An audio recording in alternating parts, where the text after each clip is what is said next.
Hi, I'm Max Brooks, and on this season finale of Max Brooks Breaks Down, I talked to General Wesley Clark, whose resume could fill a library. The man was a battalion commander in Vietnam. He was shot 4 times by the Viet Cong. He became the commander of Southcom, which is responsible for Latin America right up to the Caribbean. And he was Supreme Allied Commander of NATO. And that's what we're going to talk to him about, because we need to finally put a nail in this coffin that is the defense of Vladimir Putin launching this war to simply defend himself from NATO aggression. It's total bullcrap, and General Clark explains why.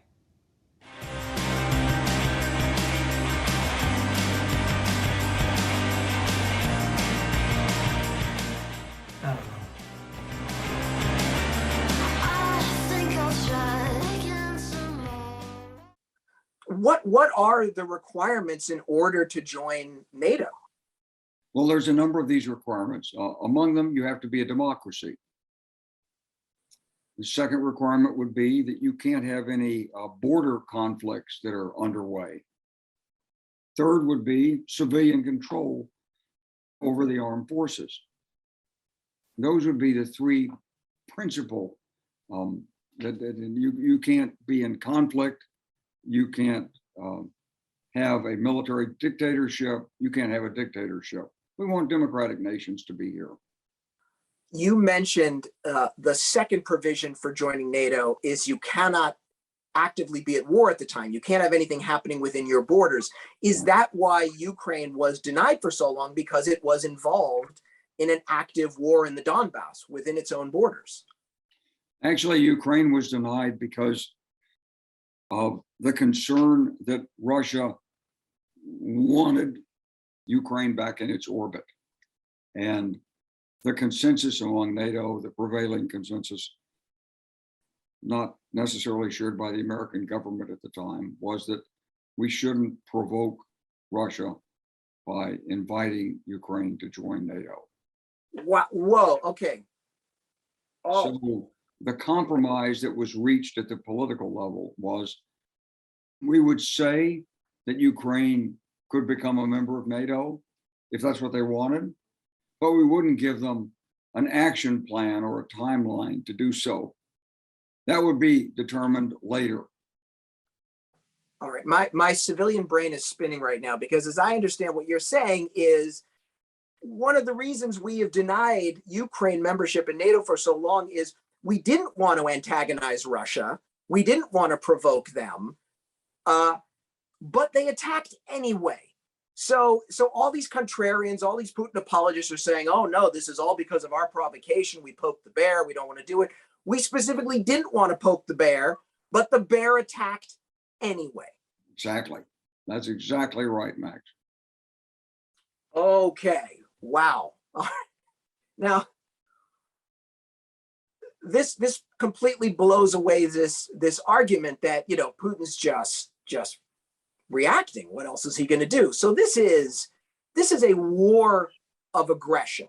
No matter which way you slice it, no matter how you want to defend it in, you know, academia or in your little punditry corner, he attacked without any provocation from NATO or from the West.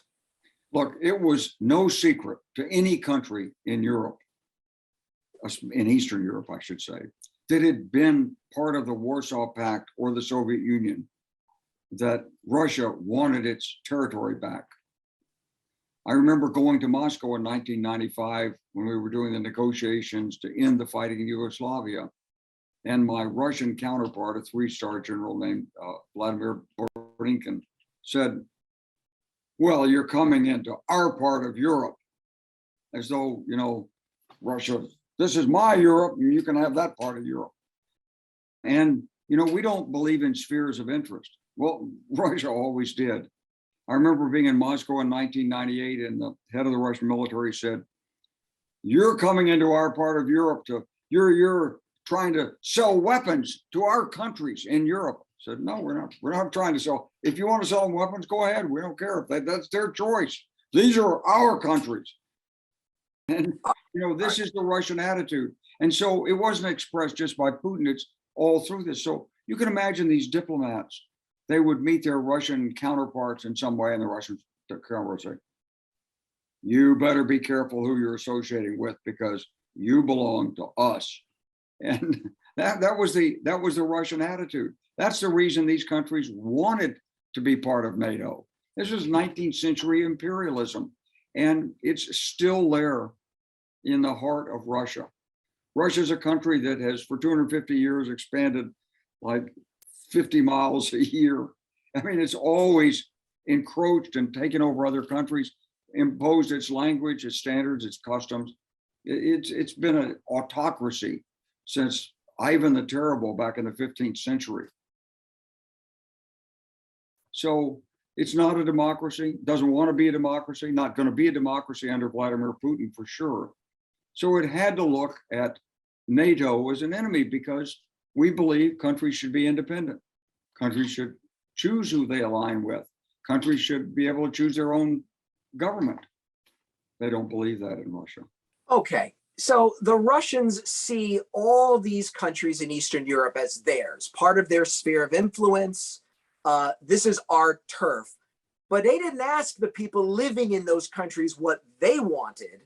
And that's why during the Cold War, they were de facto colonies of the Soviet Union. But when the Cold War ended, these countries voluntarily chose to get away from Russia and join NATO because they wanted protection from Russia, who saw them as part of their territory. Sure. And it wasn't, and Max, just to deepen the argument, okay, to just make it crystal clear, it wasn't just after the Cold War. It was from the beginning. The Russians took over Czech Republic by a coup in 1948, displaced a democratic government. They occupied Poland, put a couple of million Russians inside the Polish borders to pretend they were Polish so they could make sure they had plenty of control inside Poland. It's kind of reverse ethnic cleansing, but it's ethnic cleansing. It's a way to sort of dominate a country. In 1953, there were revolts in East Germany. Nikita Khrushchev had to put the Berlin Wall up, not to keep Americans and West Germans out, but to keep his own people in East Germany from leaving. In 1956, revolts in Hungary. The Hungarians in Budapest wanted freedom. They revolted. The Russians intervened with massive armored forces, crushed the revolt, murdered a bunch of people afterwards, imposed their own government. In 1968, there were efforts in Czechoslovakia to have an independent government. And that was also crushed by Soviet leader Leonid Brezhnev, invoking something called the Brezhnev Doctrine, which said essentially that once we've got our hooks on you, we're never going to let you go.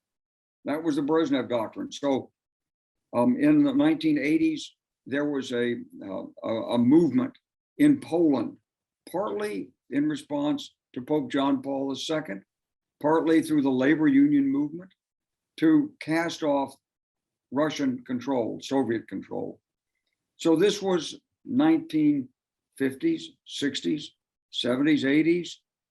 They didn't want to be at any time. So once the Soviet Union fell apart, of course these countries want to get away from Russia. They've been there. They know exactly what it's like. They don't want to go back. Okay, two last quick questions, lightning round, to demolish the argument of the NATO Imperial expansion. Let's say the elected government of these countries who wanted to join NATO decided to do that, but the people were horribly against it, right? Let's say the civilian government says, we're all going to join NATO, and the people, the voters say, oh my God, no, NATO. Has that ever happened in the history of NATO? No. But if it were to happen, the country could be out of NATO. They could withdraw. Oh.